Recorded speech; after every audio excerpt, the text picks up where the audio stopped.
Hey everybody, this is James, Marco, Nabil, and Mikey. And this is the Movie Pals podcast number 160. Today we are back in full force as Nabil has returned from his quote-unquote trip. No, I'm just kidding. His assignment.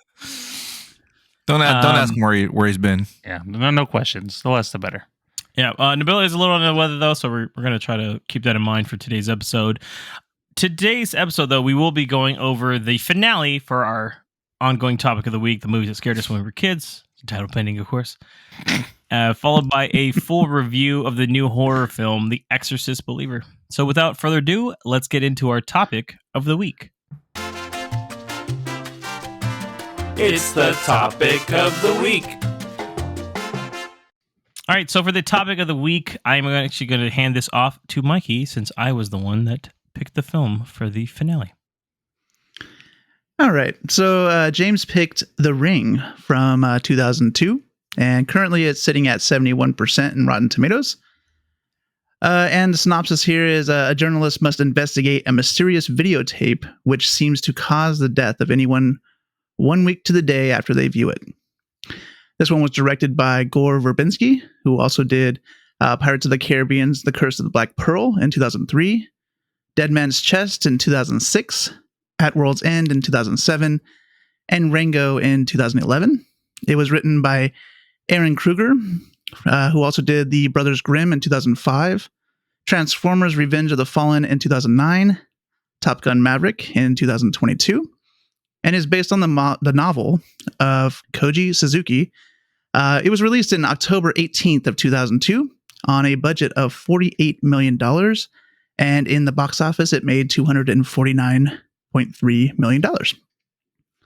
It stars Naomi Watts as Rachel Keller, Martin Henderson as Noah Clay, David Dorfman as Aidan Keller, Dave Chase as Samara Morgan, Brian Cox as Richard Morgan.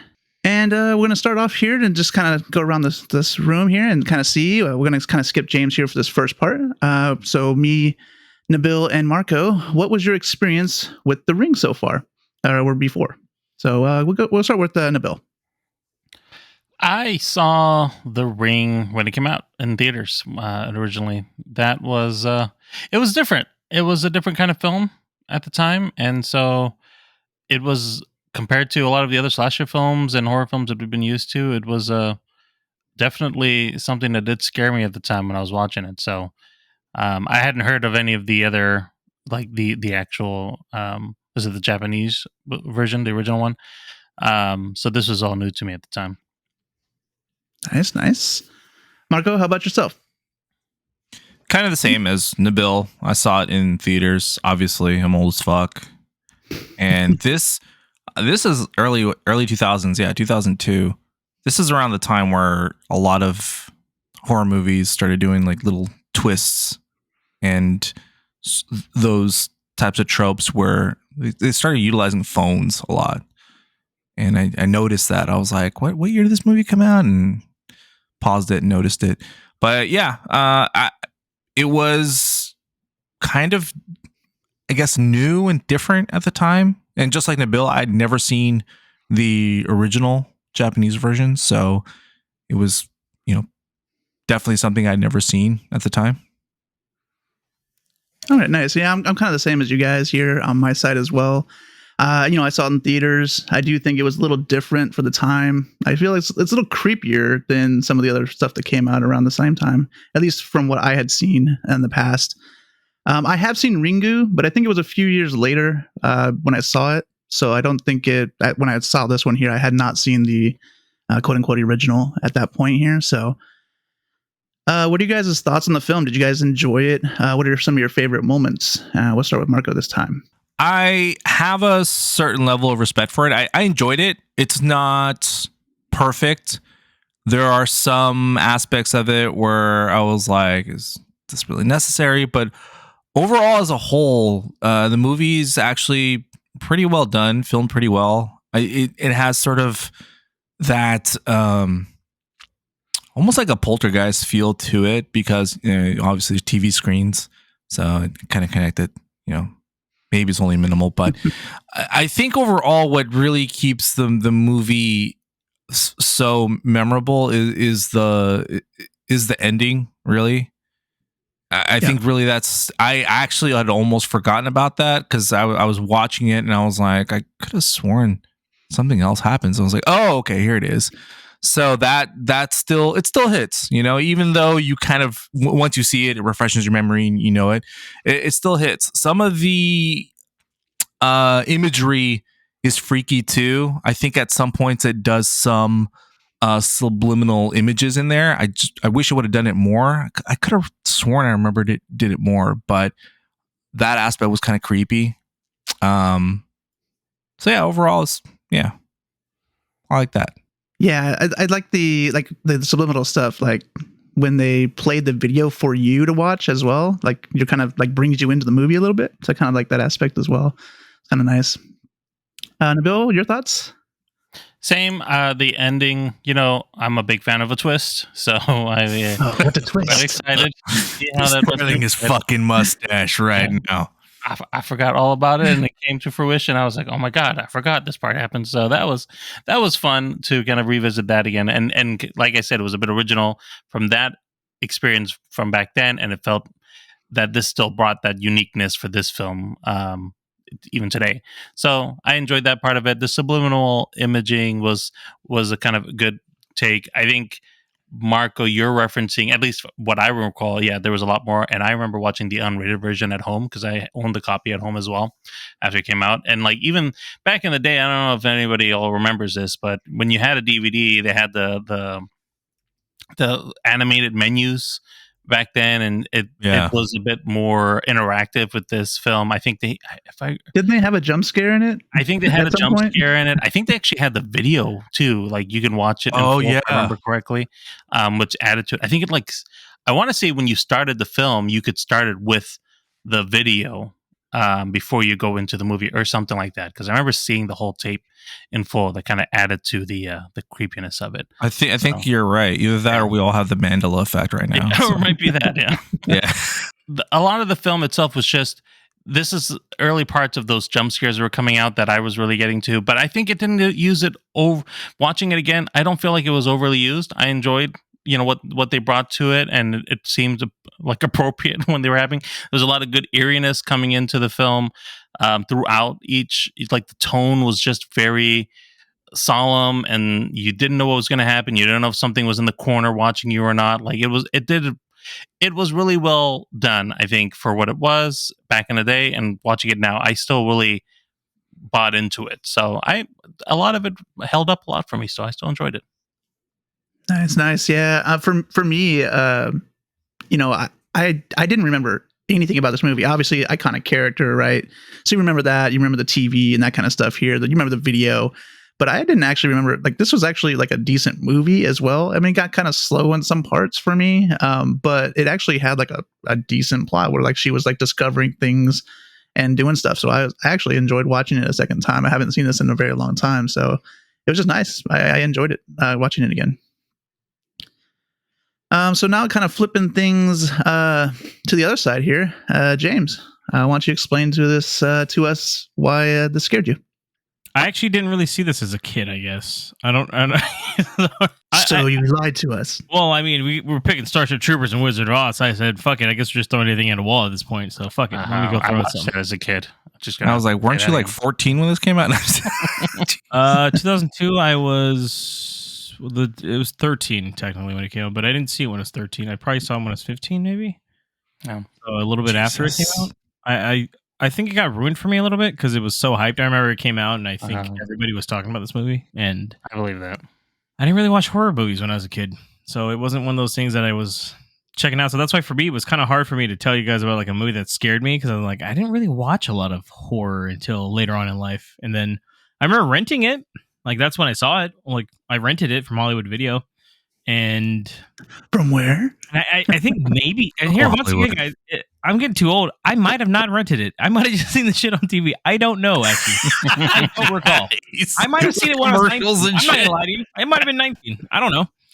I was still a teenager probably at some point, and that's at this point, at this age, yeah, I feel like that was a kid. So, I mean, that's He's why. Like, you know what? I lied. I saw it last year. Yeah, what was it? Actually, I'm lying again. I saw it 3 months ago. You caught me red-handed. Regardless, I remember watching it, and I think this is one of the first movies that ever gave me like the chills while watching it. Like legitimately gave me the chills, and it is actually the scene where Aiden is talking to his mom and reveals to her that she should have not helped Samara. And that creeped the absolute like fuck out of me. I remember watching it and just thinking like, "Oh my fucking god! Like, what the fuck?" Because it's such a strange tone in that moment in the film where it's like, oh, it's all uplifting, like the green tinge of the film, which they did on purpose just to kind of give it a creepy vibe, is gone for that scene, and you just have like normal lighting. Everyone just like, yeah, and you think it's gonna be a happy ending. Like, oh, what the fuck? This is not how I expected it. And then they just flip that shit on you, right? And you're like, wait a minute, what's going on here? And then they go to that scene with Noah, and then fucking Samara's coming out of the TV, and it's just creepy as fuck.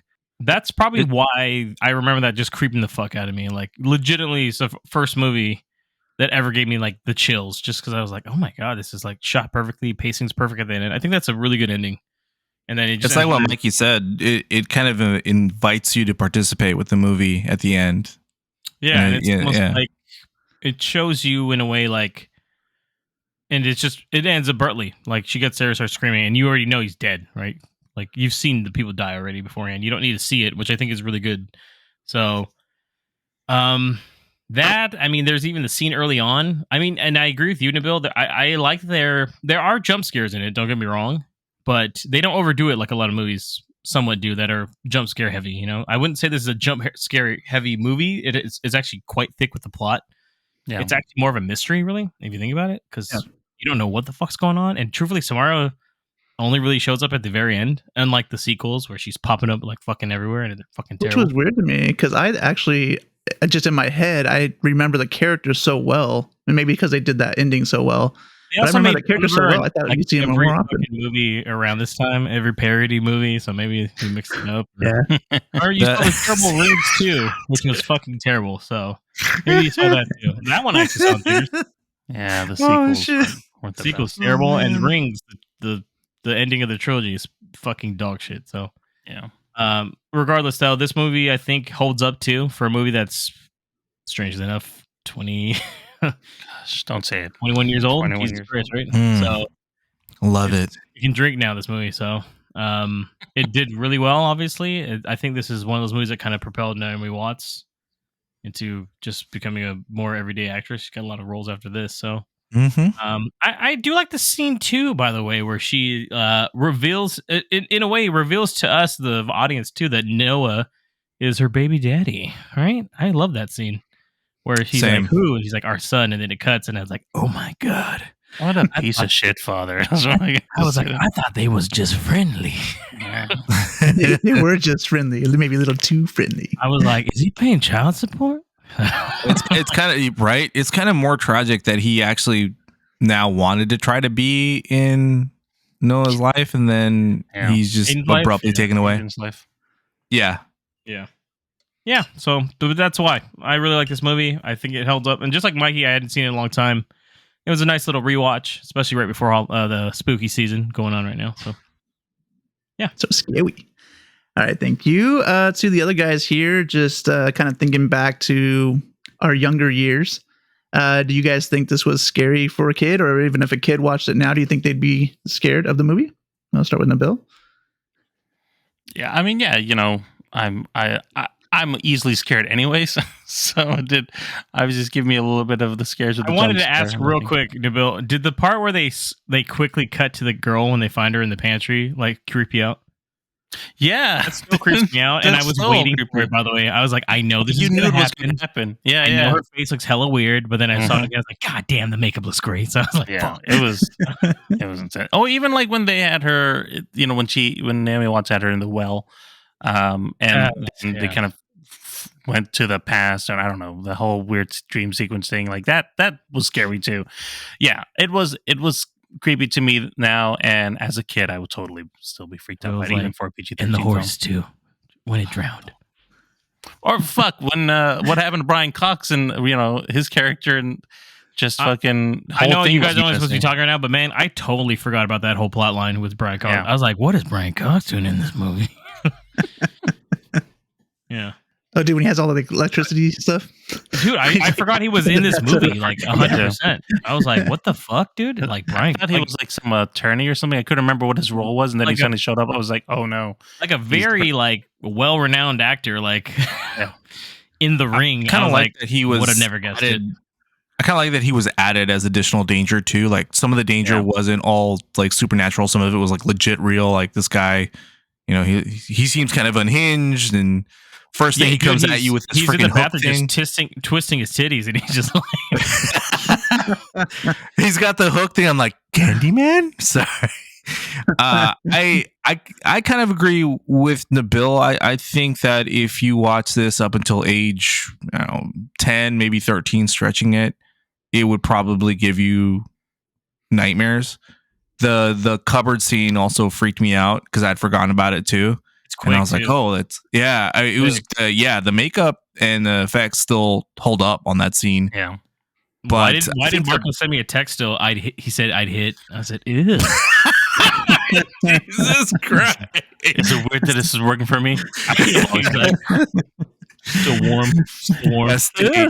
Jesus. Nasty. Jeez. Is this why you're still single? Jesus. I Shrug also shrug emoji. Bosa gif. I also think that the ending is really freaking creepy, even for today, because again, it invites you, and it's like you're the person that they just that they handed the curse to, and you're like, oh man, me? You're going Am I gonna home. die in 6 days? Yeah, you're like Oh, you God. like don't want to get a phone call. Luckily today we live in a world of text, so I mean a phone call is very rare. They You know it's a actually, I scammer. will let you guys know if you ever watch Rings. Don't. But they address that, like what would happen. There's no VHSs anymore, right? So there's a different way, Right. So. Yeah, it's streaming now. But Ringu? But yeah, he could like I don't think I wouldn't let Zan watch this one until he's older. I'm pretty sure he'd be up with nightmares. So Oh Yeah, it yeah, holds up. if I let Maverick watch this, or no, there's no way, dude. Yeah, my brother's kids, they couldn't handle this. Not until many years have passed. So, now I agree with you guys. It is to this day. I mean, there's some creepy parts, even like we've been kind of saying, like creepy for us, even now. So, like we get kind of weirded out by some stuff. So, yeah, definitely, I could see a kid getting scared of this movie here. So let's just go with ratings. We've been doing this for everybody's stuff here. So. Nabil, you have a 1 to 5 rating for James' scary kid level bullshit, as we're calling it. Yeah, I give this a 4 scary kid level bullshit. Like it's definitely up there for the children to not want to watch this. Yeah, for sure. Marco? yeah, I'd say it's a level 4 also. Yeah, I would say level 4, but I gave everybody else a fairly high. So Oh I my started the scale fucking high, so I'm going to say a God. 5. I'm going to say a 5 on mine. Oh, okay, so, I'll take it. yeah, so- James, like, you're gonna go 2 or 3. All right, Mikey, thank you so much for that. And I guess I won. Look at that. God, going against Starship Troopers and fucking Wizard of Oz, who would have known? Oh, damn. Hey, and Creep Show too. No, that's still at least the somewhat tighter race, The but hate, all the hate. I hey, showed I got someone. scared of what I got scared with, okay? Yeah, That's true, I guess. I was like, Nabil. I was a child, James. It's so funny. He watched fucking Starship Troopers, and then 5 years later, he's like, I can handle the ring. So, you know, I can handle it now. I'm a different person. Fuck these people. I'm a grown up now. So, what did you guys like this section overall? A little Yeah. special? I feel like It's we got fun. a lot of Yeah, that good was fun. feedback. Yeah. I like that it was like random. Like we didn't know. Just so everyone heads up. Like we didn't know what the picks were until people announced them. So I think that was fun too, and just kind of going our own route to take them. Plus, So I we feel just- like people got to know us a little bit more too. Yeah, I was just going to say the so- same thing. Yeah, it's kind of Yeah, a piece of us, jeez. right? We're For the giving good you or guys a bad, piece right? of I know. us. Yeah. For the good or bad. I Yeah, got that's more I got personalized. some text that said pick a good one. God damn it! I'm just kidding. I got some text that said, does Nabil need to change his diapers? I'm just making some stew.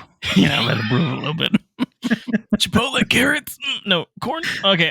So yeah, we will be now announcing our next segment on our next podcast. So stay tuned. We have a few ideas, but we'll finalize it and announce it by in 2 weeks, basically.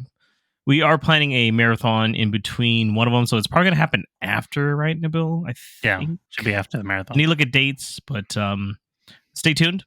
Follow us on our socials as well, and we will keep you guys all up to date on that as well. So let's move on now to our review of The Exorcist Believer. What do you think evil is? I'll tell you what I think it is. We're born in this world with hope and dreams and a desire to be happy. Dad?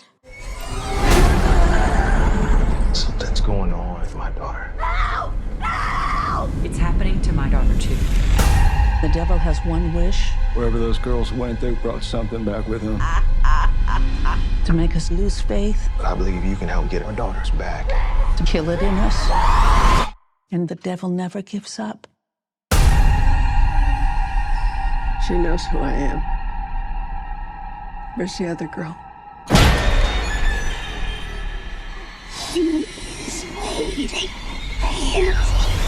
All right, The Exorcist Believer, sitting at a 23% on Rotten Tomatoes. The IMDb description is: when two girls disappear into the woods and return 3 days later with no memory of what happened to them, the father of one girl seeks out Chris McNeil, who's been forever altered by what happened to her daughter 50 years ago.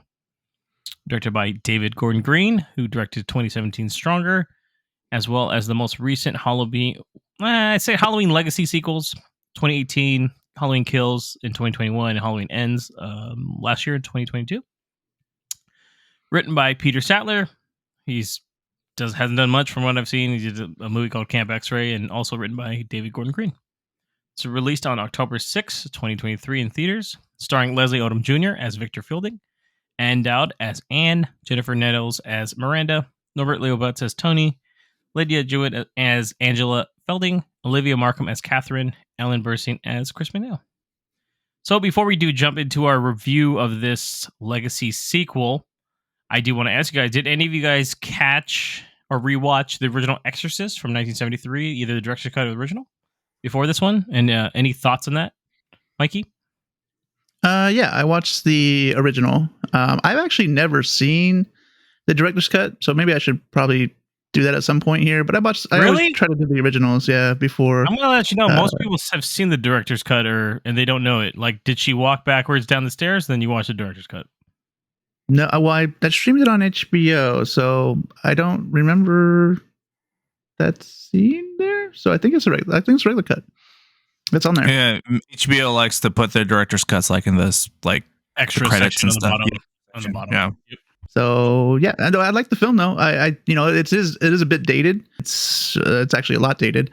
But I did enjoy it. It's, for me personally, my parents were like, when they were kids, watched this here, they weren't allowed to watch it.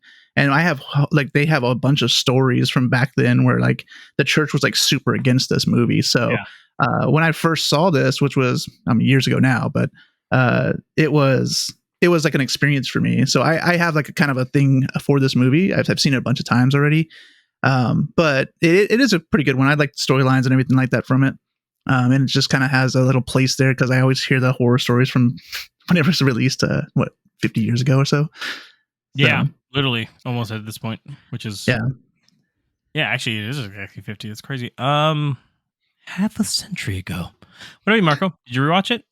I think you did. Yeah, right? I rewatched the theatrical cut also, which I wish I would have watched the director's cut. Because James, you're right. That's the main one that almost everyone has seen probably. Yeah. And I felt like something was missing, maybe because I'm so used to just watching the director's cut. And like I mentioned to you guys, it has more of those subliminal images. Like you see the demon face appearing more and more frequently. And I think that shit is hella freaky. I watched that movie when I was like around 6, I want to say. And it freaked me the fuck out. Like to this day, it's still like one of the movies that kind of creeps me out. And it was a runner up for my scary movie pick for our segment, but I wanted to do something a little more obscure that also freaked me out. But yeah, I think it still holds up, man. I think it's filmed very well. I think some of the cinematography there, some of the shots that they take is done very well. Some of the practical effects still hold up. It's very ominous. The music works. The acting works too. I think some of the side stories as well, even with the priest who is sort of like out of touch and thinks he's losing his faith.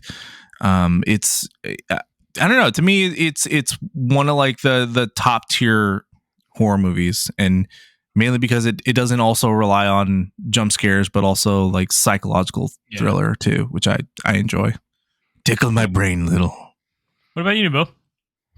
Yeah, I did watch the director's cut before in anticipation of us watching this movie. And so I didn't recall. I'd never seen the director's cut, so I didn't recall some of those scenes. Like you said, James, the scene where she's kind of walking downstairs. Yeah, that's one of the more it's pretty creepy notorious scenes. The spider walk scene. Yeah. Mm-hmm. So yeah, the film, I think it actually holds up a bit. It's slow pace. It is definitely like an early 70s film. So there's some of that storytelling that is out of date. Just it's almost kind of like a it could be almost portrayed as a TV movie from the 80s at some portions of it, just because of like I don't know if it's a director's cut, but some of that pacing. But I actually really enjoyed the story aspect of it, what they did over here that made it different, because of the fact that it's not just about the exorcism, but it's the process of the exorcism. Like you had mentioned, Marco, stories about the church and the priest and like how they get that sanction to go through that. The fact that the mother wasn't sure what she needed to do, and you kind of see her turmoil throughout the whole thing and what she's experiencing.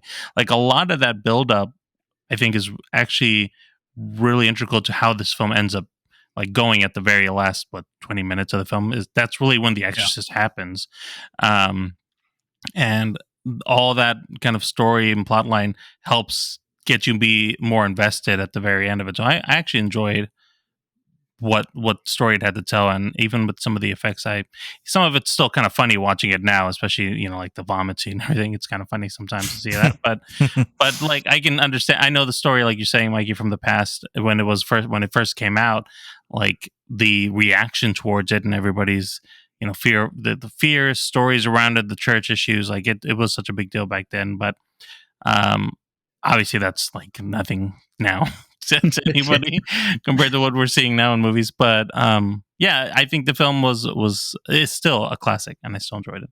How about you, James? I have a weird path with this one. I didn't see it when I was a kid. I saw a movie called Repossessed in 1990. I don't know if you guys know what this movie's about. It's basically the funny version of The Exorcist with Leslie Nielsen. Yes. Oh. Yeah, I know what you're talking about. Linda Blair is literally in it too. So for the longest time as a kid, I thought I saw this movie. And then I didn't realize I was watching like the fucking comedy version, because it didn't scare me as a kid. It's fucking hilarious, by the way. Yeah, they're singing Devil in a Blue Dress. Yeah. By the way, very hard movie to find. Does not play. It's not streaming, not available even on Blu-ray or DVD out here. I think there's a rights issue, but you can import a German version right now, just in 4K. Unfortunately, I am not a big fan of The Exorcist. I've seen this movie probably like 9 fucking times at this point because of film studies, because they fucking throw this down your throat. I actually prefer the theatrical cut over the director's cut. I think, Nabil, you said there was a pacing issue. I think the normal version has a better pacing to it overall, to tell you the truth. Cuts it in an hour 50 tops, and I don't think those other scenes are necessarily needed afterwards, and I think that's the way to go, is to watch that first and then director's cut after if you really want to see it. There's actually 3 cuts of this movie, by the way, too. So there's either it's the version you've never seen or some bullshit like that. There's 3 versions of it. It's a fucking mess. It does hold up, though. I will say that much. I do like the message about faith. It's all about faith, this entire movie. The mom has to have faith in these priests to do the right thing. These priests, we have a priest that has lost his faith and he's trying to find his path back. And, it's wild. She sort of has to a point. If you notice throughout the entire movie, she's being very blasphemous in the entire house. Like she keeps saying, "God damn it," holy shit, things like that. And it's like, oh dang, I never noticed that. She's very lost when it comes to her daughter, and it's something where she's getting desperate, and she has to place her faith into these 2 priests to do the right thing, and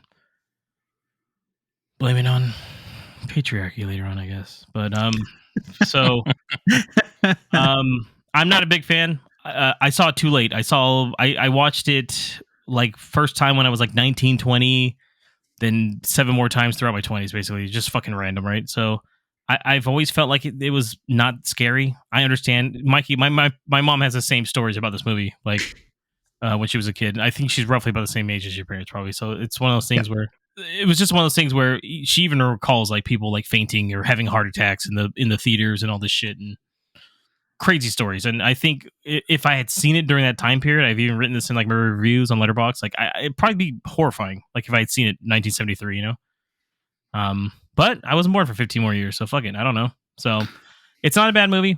I still can appreciate it. I understand that it is, you know, a legendary film, and it, you know, people, it's opened the path to so much modern day horror. I still have an appreciation for it. It's just not one of my favorite franchises, I guess, too. I guess since there's a ton of fucking sequels. So Yeah, okay, dude, put the gun down. Jeez. I will say that the other ones are not the greatest. The 2, 3, or 4, or whatever it is, and 5. Side note: Exorcist 3, pretty good. Take a look. That's an underrated sequel. I will say that much. I'll have to watch them again, maybe. Mm-hmm. Check that one out. The other one is like the sequel I've heard is terrible. Then the one that they redid twice, fucking Dominion, and then fucking what was it? There's one that was basically reshot entirely. It's like and they came out a year apart from each other. It's a mess. So. Speaking of, sorry, it would be, I fucking wrote them down. Exorcist, the beginning, Dominion, prequel to The Exorcist. There's a reason they only came out a year apart. They're the same fucking movie. Jeez. Shot. So let's jump to this movie, though, guys. 2023, we're going to come 50 years in the future now. We can see Nabil transforming. I'm going to start with you, Nabil. What'd you think of The Exorcist Believer? Did you like it? Did you not like it? It was okay. It was not, you know, I was talking about the lore and like the build up in The Exorcist.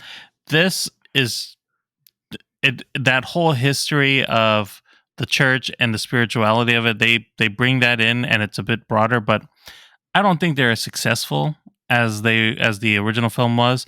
I liked the aspect of the girls kind of going missing, and then something happens and they kind of get possessed and all that. Like that, It's interesting. I like the performances. Leslie Odom Jr. is fine. The girls, were really selling it. So I think that was like, I just feel that there was an idea here that they were focusing on one part of the film, and then they wanted to say, oh yeah, wait, this is an Exorcist movie, so we have to incorporate the spirituality aspect of it. And that's fine if they want to put in different religions and cultures and stuff like that and toss it all in, but they didn't really sit a lot with it. And I don't feel like you kind of mentioned, James, the faith aspect of it, that you have to kind of have faith in all this. I don't feel a lot of that was really, if it was supposed to be delivered, I don't feel like it was really portrayed as strongly as it should have been in this film to kind of get to where they got to at the end. So I was okay with the film. There's definitely potential there. There's like a good movie there somewhere. They just needed to punch up a bit. So I was just kind of like, meh. Okay. What about you, Marco? I kind of agree with Nabil there. I think this movie has a very strong first half. I think the first half is actually, pretty good. Kind of like Nabil was saying, the two girls go missing, and there's this mystery, like, where are they? Like, what happened to them? And there's this tension, and people are losing their shit, albeit with the wrong people, but whatever.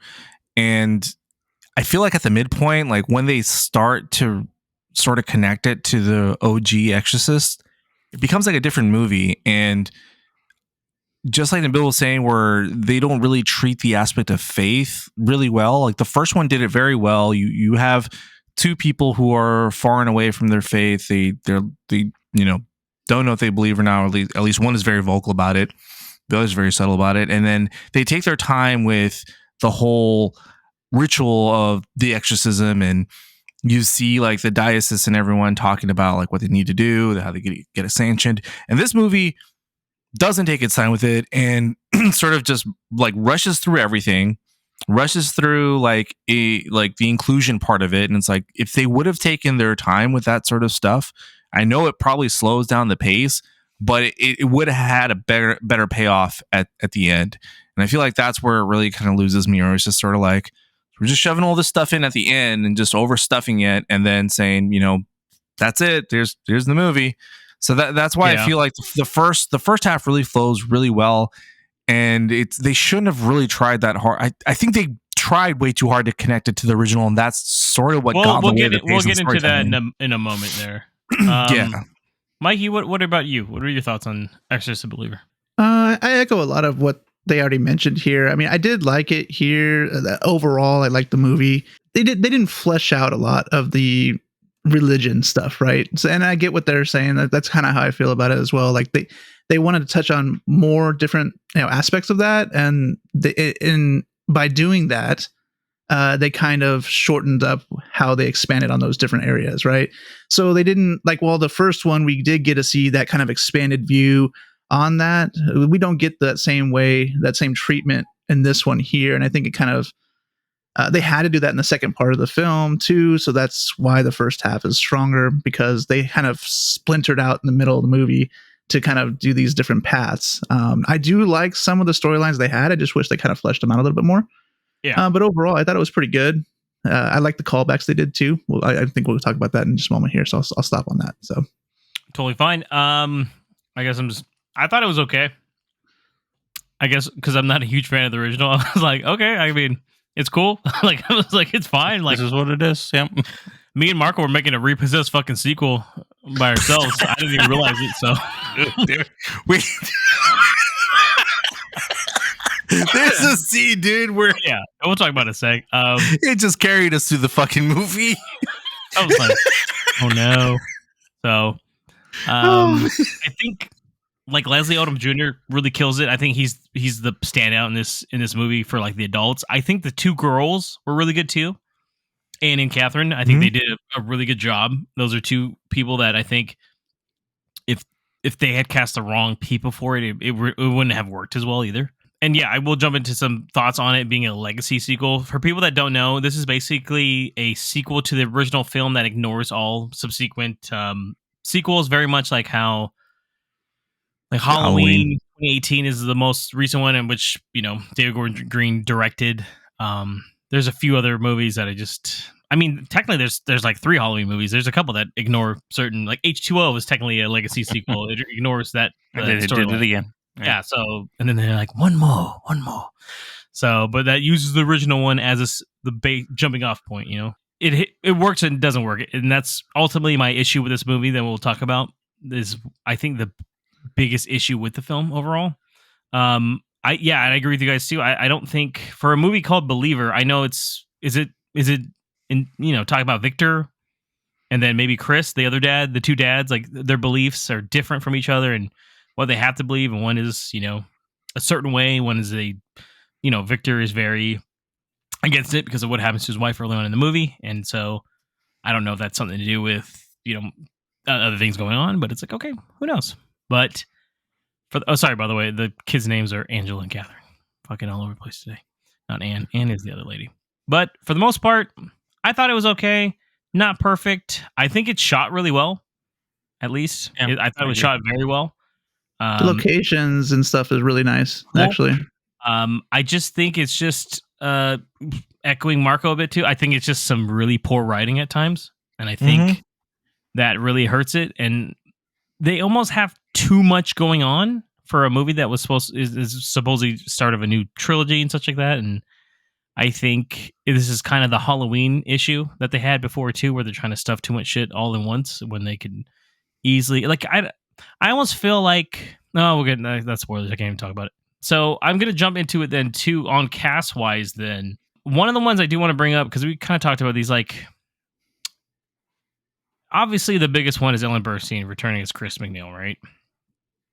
I know we can't talk too much about it in the spoilers. We'll talk about it a little bit after, but did she work for you guys? Was she as important as first instance seeing Jamie Lee Curtis come back as Laurie?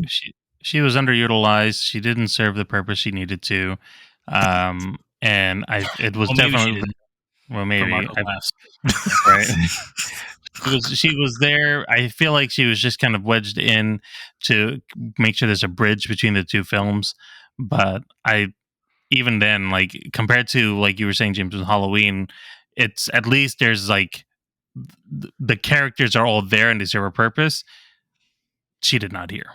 It would have been fine. Leslie Odom Jr.'s character Victor could have saw a television interview from back in the day and said, "Oh," and then connected dots, got a book, and moved forward himself. We didn't need any of that. I'm gonna look at James as I say this. I wish we would have seen more of her in this movie. Yeah. Marco doesn't realize we can't see him still. By the way. Yeah, I know. He's overemphasizing shit. Where like, you know, we can't see you, right? But I know what he would look like. About. I got it. No, I know what you're talking about. Does anybody not agree with Nabil? Is what I'm trying to say. Like, did Chris coming back work for anyone? She brought nothing to the movie. She brought really nothing to the movie at all. She could have been replaced by some nobody. And I agree with Nabil. She's literally there just to kind of like stamp of approval. Like, oh, this is like a actual sequel. Like, so we have to bring someone back.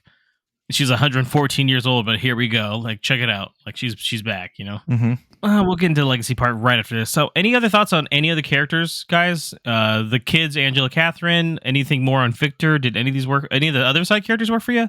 Well, I like Victor and Angela's his daughter, right? So I like the two of them. They have a nice story in the beginning and a little bit part towards the end too. Mm-hmm. I thought both of them did a really good job, kind of with their characters and what they did with them.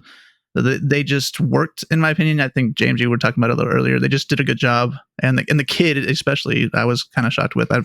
Usually kids don't really portray things very well, but I thought she did a good job as well, and their relationship kind of worked out on the screen as well. So I like that. We center more around them than the other family, really, and I think that's what works. Which they think is a weakness, actually, because it is. If there's a part, or there's parts where the other family and the other girl just completely like disappear, and it's like, oh shit, yeah, I forgot. I'm like, I forgot. Like, we're trying in-home house remedies. Don't worry, like, yeah. But I wish they would have shown kind of more of that, just like an extra couple of minutes or something for more exposition on that. It feels like it, doesn't it? It does. Yeah. Well, also, it might have been how it would have been in real life as well. Like, I get what you guys are saying. I agree with you guys, but also they were already like super faith-based themselves, right? Yeah, so, you're right. They probably would have been like that if this had, been, quote unquote, real life. They would have been probably sheltered and just been with the church and not had any outside influence. Makes sense. So. Nabil, were you going to say something? I was just going to add on too. We didn't talk much about her, but was she a nurse? And Dowd's character Anne. She I liked her character. Yeah, like her character was fine. I just think that again, this is another like underutilized thing where you bring in a thing. She was I don't want to talk too much of the spoiler part of it, but she had a very big connection to the church back then, and it just kind of gets brought into this film at near the end. And you know what I think about a lot of this, like you were even saying, James, like the underutilization of the two families. Like if you're going to introduce a second family as well and make them like a bigger part of this. What I meant, Nabil, hold your thought, is just like, because they advertise it so much that there's like two of them. So like, right. Yeah, agreed. I think this maybe could have used a little bit more runtime, just like a little bit more time to give them the room to bring these guys all together and like let us spend, like, even if it was like a half of the film was with Victor's family and then or Angela's family, and then the other half is with Catherine's family, like that would have been fine too.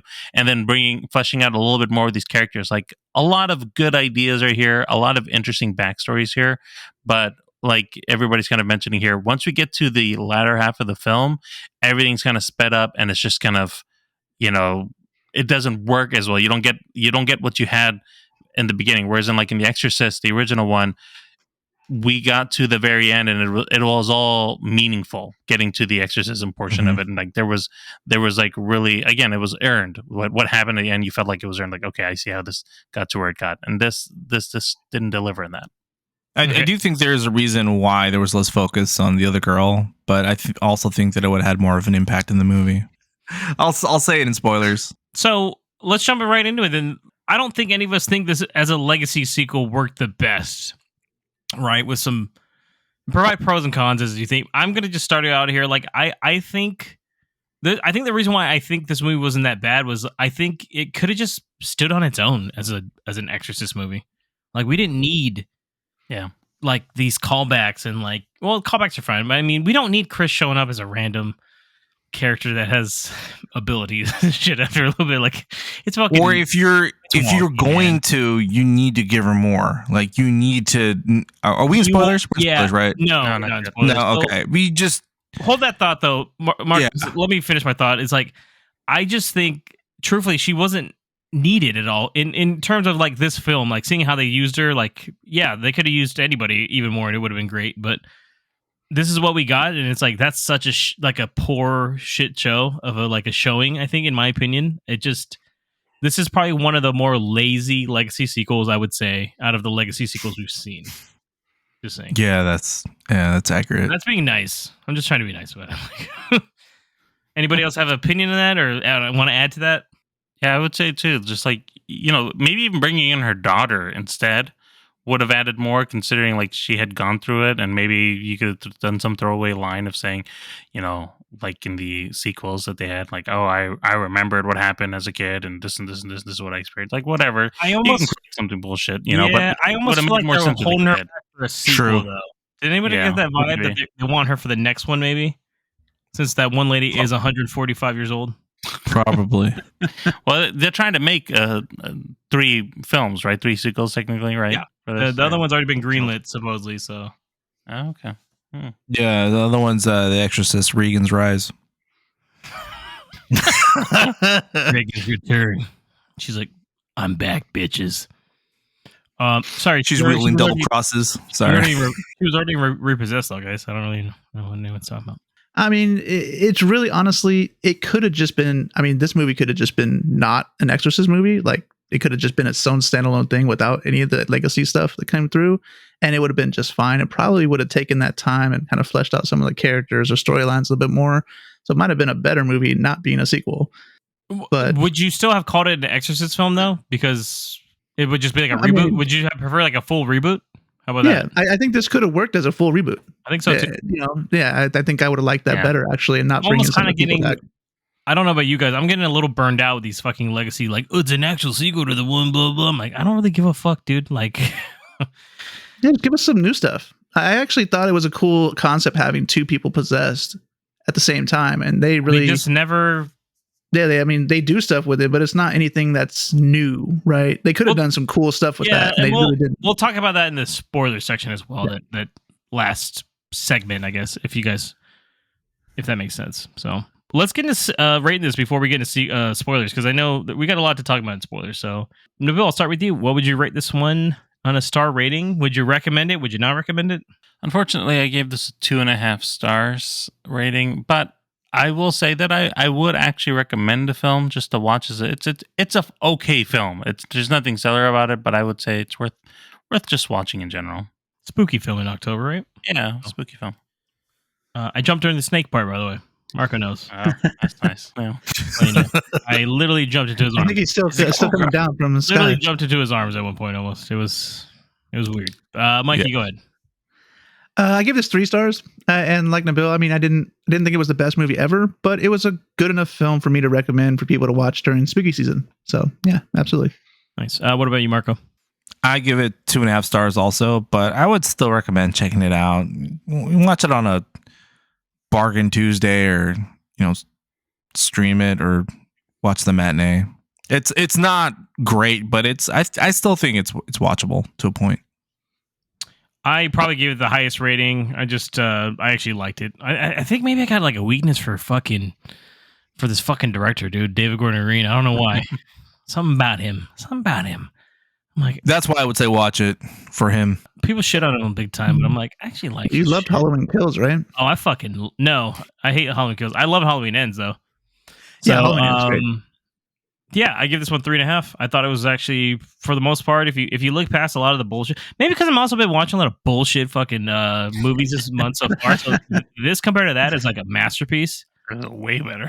Yeah, so maybe that's it too. But I didn't mind it. I think if you're a fan of the original, check it out. If you're a fan of any kind of like possession films, I guess there's quite a few.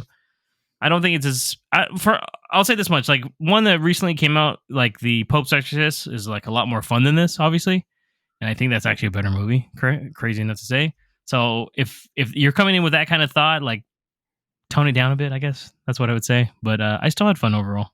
So Let's jump into our spoiler section then. And so if you don't want to hear about some of we're going to be talking about a lot of the ending here and more about Chris McNeil, the character. So if you don't want to hear about that, I would come back for the outro and hear about what we're talking about next for episode 161. So without further ado, let's get in our spoiler section.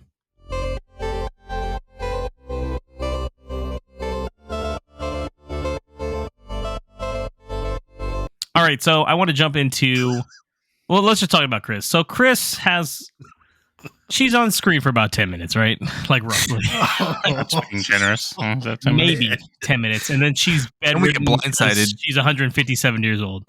So, what did you think about them, like, taking her eyes out? Like, why? Halfway through the film just to what was the purpose of it? I want to say she was tired of standing up probably because she was alive during the 1800s. So they were probably like, hey, do you want to just lay down the rest of the film?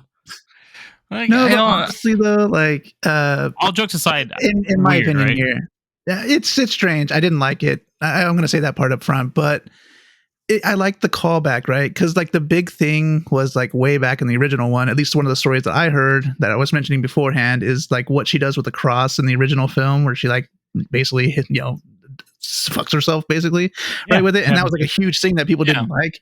So this is like a callback to that, right? Where they use the cross to do some unmanageable thing. So I feel like they were trying to get. I feel like she just uses a weapon, but yeah, but like that's. I think that's what they were trying to do. They thought it would be more impactful than it really was. It's crazy because I feel like if it was any of us, we just tell her get off us because we're not 4,000 years old. He's like, get off me. What the fuck are you doing, dude? You're right. Like, oh man, there's a scene where videos. She probably hasn't done a lot since then. So they don't even really use her after that. There's no point. I mean, there's the hospital scene. Yeah, she does. Where Victor goes to doctor. Okay, the running joke here is that Marco mentioned as we're watching this because Victor does visit her. Marco's like, "What if she kept talking and Victor had left the room 20 minutes prior?" And she just kept talking. Like she goes on quite a bit long in that. She has this little monologue, which is like I said the same thing to my wife. I said the same thing to my wife. See, this is why we're all friends. We were fucking dying. When he said it, I don't know why, but I started crying. Like I had to hold myself back, and I was like, I can't do this now because people. She wouldn't know. She had no clue. She just I'm sure we were like nonchalant. She's like, "And what you have to do?" And he's like, "I gotta get the fuck out of here, bitch. We've been here 35 minutes. Like you won't stop talking." But what sold it was his face. Victor did not even look that intrigued. He looked like he was just there, like giving her, like, okay, I guess I have to, because she got blinded at the house. I guess because I brought her there, I gotta like listen. But then he's like, she's going on a little too long. Her being there for so little time actually hurts this film, I think. Yep. It does because you feel like she's going to be like this major player that's going to come and show them how it's done because the priests at this point are saying no, we're not sanctioning the exorcism. Oh, yada yada yada. The guy that looks like you, yeah. Dude, that was also name? Like dead Manuel? Who the fuck is this guy? He's so dude. I like how he's just, the Exorcist. I like how he's just chilling in his car the whole fucking time. Yeah, he was there the whole time. I didn't realize. Like, I gotta ask too, why was he wearing a cardigan? It's cold. It's winter. It just looks so weird though. Like, his jacket. Someone's like, put a cardigan on him. He looks more homey that way. No, he looks weird. Yeah. All right, it's costume design. It doesn't work. But again, you think Chris is going to get used to perform the Exorcist and be this big player and actually help out, but nope. See, no, but that's the thing too. It's weird because just seeing the first one, she had very little to do. She had nothing to do with the fuck. She mentions it in the beginning. She says, I wasn't in the room, but I did this research afterwards. I'm like, why the fuck are you here? Yeah, then I was like, no purpose. Then I was like, because everybody else is dead from the original movie. And this she somehow drank the fucking chalice of life from Indiana Jones or something. So I don't know how. That's why I thought she was gonna do something because she said, "I studied it, I read on it, and now I can do it." Or it was weird that was what she's famous for because in the first one, she's like a really famous actress. Remember? She's an actress, yeah, right. So I'm like, couldn't like fucking just say that. Like, I don't know why they were like, oh, she became because of her experiences, but then that's why. But then I guess that's explaining why her and Reagan like split apart, right? Or something. Yeah, that was. They were trying to intentionally create a rift between the parent and Reagan, which makes sense. I mean, I get it, but then that also is like the demon used that against her. Like, oh, you don't, she's in hell, and I was like, God, if she had one phone number or a text message, she'd be fine right now. Like, just no, she's not. I just talked to her, right? I don't. It was weak. That's what I'm getting at. They add that Reagan shit in, even like in the crazy bin where she writes a name. I'm like, this is still another scene where this just didn't need to be here, to tell you the truth. Like, so forth. My thing is like, is the demon, or I don't even, it's one demon or two demons really. Was this even they don't even say it in this one, do they? Yeah, that's what I'm saying. It's supposed to be the same demon or not? Like, It was supposed to be, right? Is it the same one? It's supposed to be. I think. Yeah, I would assume it was. I mean, she says he knows my, or she knows my name, right? But she does say she instead of he this time. So maybe it's a different I will demon. say, Mikey, the demon does lie a lot, so there's a chance. Oh my God, it's a deceiver. Oh my God, what am I doing? Holy Christ. What a twist. That's the name of the movie coming up, right? Jesus Christ. And he does lie to him at the end. Think about it. Yeah. No, I mean, technically, he didn't lie. He said there's only one can live. No, but then he said you had to choose, and they, that was we'll talk about that in a second. Hold on. God. Real quick, guys. Mikey, then, what did you think about Victor originally choosing his wife, by the way? Is that a twist? I actually really like that whole subplot that they put in there, because they didn't even have to call back to it, right? I mean, you saw the beginning part that was like, hey, okay, his wife died, and like the doctors come in and say, hey, you got to choose, and they didn't really touch on that after that. I think they didn't really have to right come back. Scene, they did, I believe. Yeah, they did. Yeah, so it's like they didn't have to come back to it, but I like that they did, because it kind of like puts a twist on like why he's like he is with his daughter, right? He's like that's all he's got, and he didn't have his wife afterwards, even though he wanted to have his wife. So it's like he feels guilty about it. Yeah, he feels guilty, so he's actually like trying to be more than he can be, I guess, or not really more than he can be, but he's trying to be the best dad possible because of the decisions he made, and he feels guilty about it. So I thought that was a really cool scene. I will say this much though, I wish they kind of explored it a bit more after. We don't really come. I'm assuming if the sequel goes through, like they'll touch back on that maybe, because I feel like they did not. Like I'd like to see what the daughter has an opinion on that, to tell you the truth. Yeah, it would be nice to have like an extra scene or two after everything goes down, for sure. Yeah, kind of flesh it out a little bit. I want to talk about the last scene. The last, I guess, act of the movie is the exorcism, but this time around, unlike the first film where it's just the Roman Catholic Church doing the exorcism, we have all types of people there. We have somebody that's doing like voodoo. We have the evangelists kind of that are there too. Part of Catherine's crew. Her parents are part of this bigger church. What were you guys' thoughts on that? Did that work for you, that they tried to kind of like include everything in it? Because if you guys, I know Chris's fucking speech is 10.5 hours long, but she's talking about how faith and like people's different beliefs, but it all comes back to having faith and believing in oneself and something about community. Very, by the way, very similar to Halloween Kills. I was like, we're back to this. Evil dies tonight. Basically, they all got together to go do an exorcism instead. And then, like Marco said, the priest he is in the car jerking off for most of the part. Till they knock on the window. He's like, what's going on? No, in a cardigan. I'm just eating some chips. So I'll start with you, Marco. What did you think about that overall? It could have been stronger. Like, it was a good attempt. I thought that it was a good idea, but it fell short. They could have established it more throughout the movie. They had ample opportunity to, and they didn't. They just sort of, again, shoved it at the end. It's literally a monologue scene, and then they're like, I guess we'll just do what she said. Exactly. Just like they put Chris in there for no reason. It's like, it's just, here we go. The storytelling just could have been structured a little bit better to set up for that. I agree. Maybe have like more than one person that's kind of questioning their belief or something. I guess they sort of show like that the dad is not Victor, but the other guy was kind of right with how he's it was sort of.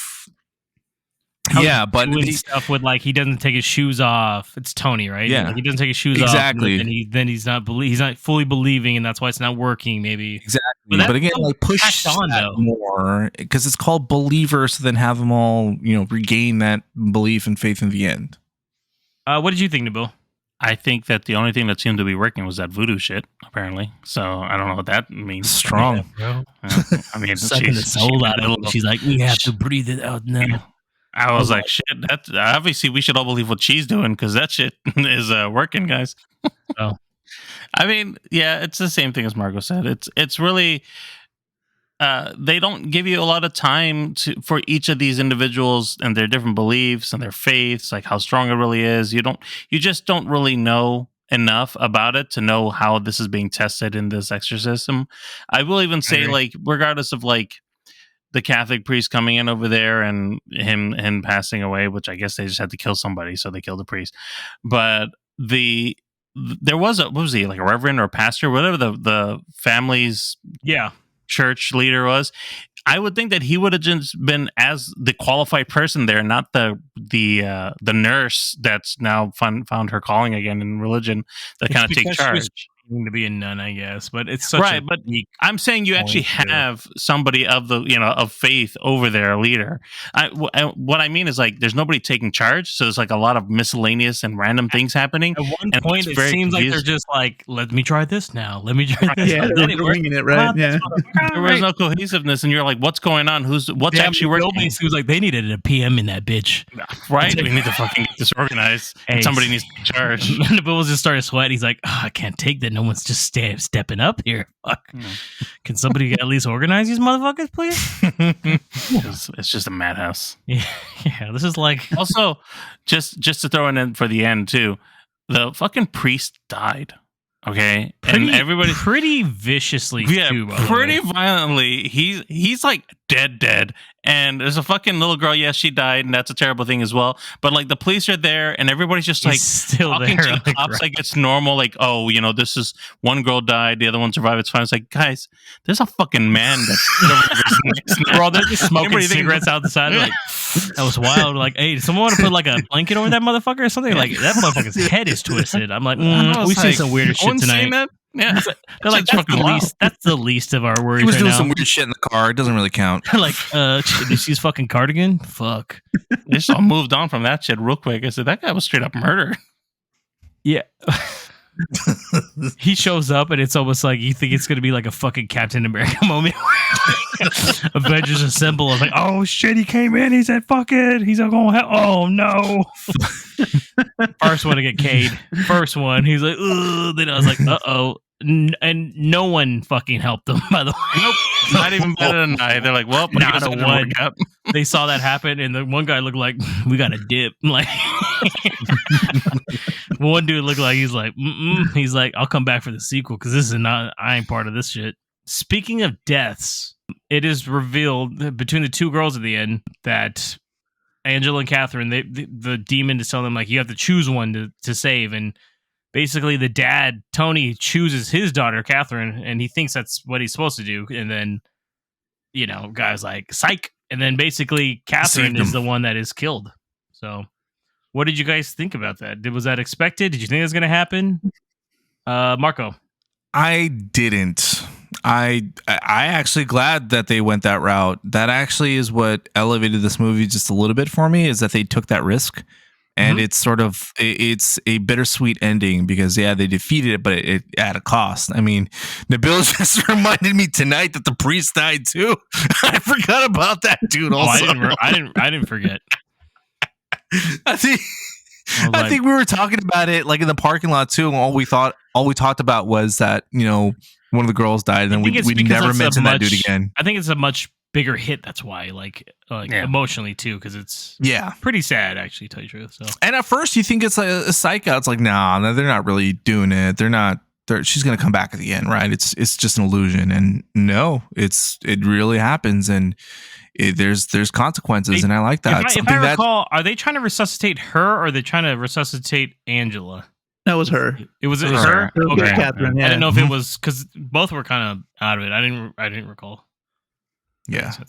First they put some chapstick, on them, but I will give her CPR. Like, I ain't touching them lips. Like, nope. Sorry, sir. Your daughter's dead. I thought it was sad. I thought it was unexpected. I didn't think. I thought they both would survive because I'm used to like happier endings, I guess. But then, well, I mean, in The Exorcist, she survives, so it makes sense. Yeah, I mean, as soon as they chose somebody, I knew they were gonna die. I thought someone Like, was gonna get sacrificed instead, like the dad. If it was gonna be Angela, I thought the dad would sacrifice himself. That's what I was thinking. Yeah. yeah, no, I mean, as Kind of soon like as how the the dad priest picked her, I in the knew she original was one done. said go to me, and then he did it, and then he just killed himself. Right? He jumped out the window. All right, Leslie Odom Jr.'s got a Broadway play going on right now, guys. I mean, he doesn't need to do another one of these films right now. He's like, So just kill me. I'm done. I was in black. We'll just do a time jump, and it'll just be Angela. In the 5-10 years in the future, she'll move away from home. Like, possibly. You never know with that. Speaking of which, then the second movie, if this did decent over the weekend, by the way, I don't know if you guys saw it or not. I mean, $27 million, so probably will move forward with it. Plus, Universal spent $400 million on the rights, so they're making something. Jesus Christ. They're moving forward, yeah. The next movie is The Exorcist Deceiver, coming out in 2025. Like we talked about, this is supposed to be a trilogy here. What do you guys want to see out of that to make that a much more successful film? I'm assuming Ellen Bernstein not coming back.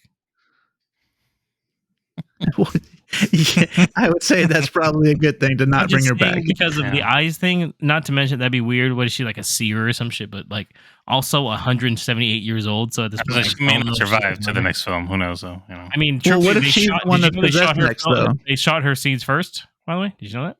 What a surprise. Specifically because of her age and also because COVID was running rampant. They're like, just in case. Yeah. If she gets, I want to see more of big one. Look at the 19. She maybe more of Reagan if they could bring her back, because it was kind of cool to have that. yeah, sorry, reveal. Reagan does show up at the end. I Yeah. don't think she's acted in a while. I could tell. I think her last film, if from what James has told me, is Repossessed. Is it Repossessed? Oh my god! It really Tell is, me, is it probably. Repossessed? It might Wow. be. Well, I think she because retired I from heard, yeah, she actually had a hard time finding roles because they didn't approve of what she did in the actual movie, the previous movie. So, Oh wow! actually, her parents got like yelled at, and like they were like, "How did you let your kid do this?" So even their parents were like shunned for a little while to like not do anything. I thought it's with because they saw movies The or anything like Exorcist 2 and they were like, I wanted to kill myself after that because that movie's fucking terrible. Yeah, she's done a bunch of bit Oh, she's parts. done so I'm nothing looking. big. Yeah, she's done a couple little things. You wouldn't never know it's her though from the look of this. Like, okay, well, dude, if it was Repossessed, Nabil, I would have lost it. Right, That's hilarious. I would have been like, sounds about right. See, this is why I thought she was the fucking person, dude. So, what about you, Mark? What do you think it needs?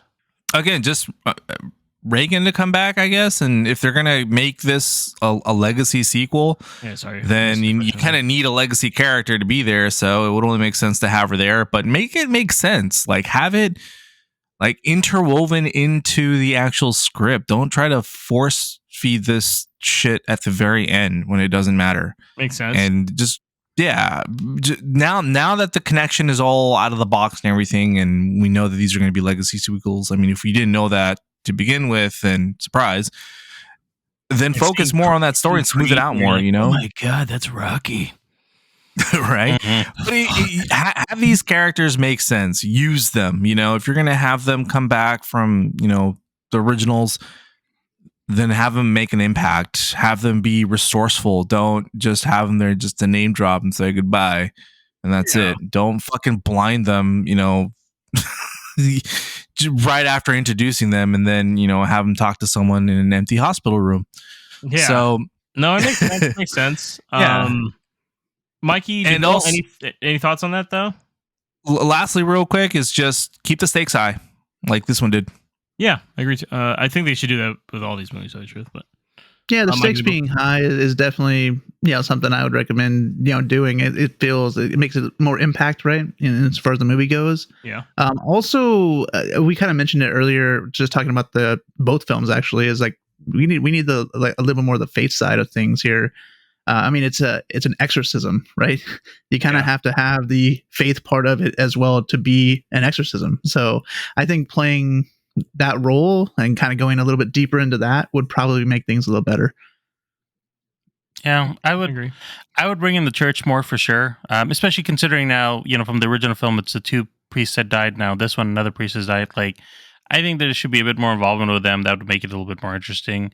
Maybe have it be that Angela, the demon, didn't really fully escape or something like that, and she'll get repossessed. I don't know, some shit like that. But I also think that there should be In the first film, there was like this detective or somebody. He was just kind of trying to solve the murder that the He's in the third Regan movie. had done. Was he in the third film too? He's the main character in the third movie. I think that not him specifically, but like some kind of like police thing would be an interesting thing, considering that there's 2 deaths. Like that would be a nice little added benefit of just investigating the murder and then realizing that there's more to be seen. With the exorcism. I think that'd be and some more cool. stuff. I think that'd That'd be actually a nice work. little add, You're talking about Kinderman. Is that detective originally? Yeah. Yeah, he's. That's why I was like, I had to jump in. I was like, don't. Maybe he's alive. Don't. There's no way he can be alive. No, he's probably But, Exorcist 3, though, if they made that canon, like I'm telling you guys, that movie's like definitely we'll watch. The actor I was thinking it was George C. Scott. He's in that movie, so most famous I think for playing Patton. So well, they were focusing on, and you've probably seen the other ones. I haven't seen them in a while, but wasn't like Father Marin. He was like they were focusing on his past before. Like he was supposed to be like a central figure in those sequels, if I'm not mistaken. I've only seen the original one a lot of times. I've seen the third one. I think he was in, and then the second one. I think it was like the beginning and the Dominion. He was like a central figure in those. Father Marin. They did a lot of like. I think so. I think that whole like speaking of sequels, like most aren't good, right? Apparently the show was amazing though, but got canceled, and that actually was a legacy show in a way because it actually connected to the original movie after too. Yeah. So like it takes place after the first movie. I didn't even know they had a show. I remember seeing. I think right. Sorry. So yeah, sequel wise, it's like it's. I'm not sure. I think because that first like the scene in the beginning of the Exorcist where he discovers like the item, right? I think that's really what Dominion's about, right? Yeah. It just goes into that part of the movie. Like, this is where he was like he found shit and it got weird, right? Oh, what happened to him afterwards? Because he kind of brought the spirit to essentially to America. All right, so that is the end of the podcast. Thank you for listening, Marco. Tell them how they can reach us. Listen and follow us on your favorite podcast service. Trust us, we're on all of them. For a quick link to all our socials, visit linktree/moviepalspod. That's linktr.ee/moviepalspod. Thank you, and make sure you smash that subscribe button so you never miss this Exorcist or the next one. Make sure to also stay tuned for our next episode number 161, where we will be reviewing Killers of the Flower Moon, as well as announcing our new special segment. Thank you, Nabil. Until next time, this is James, Marco, Nabil, and Mikey. Have a great one.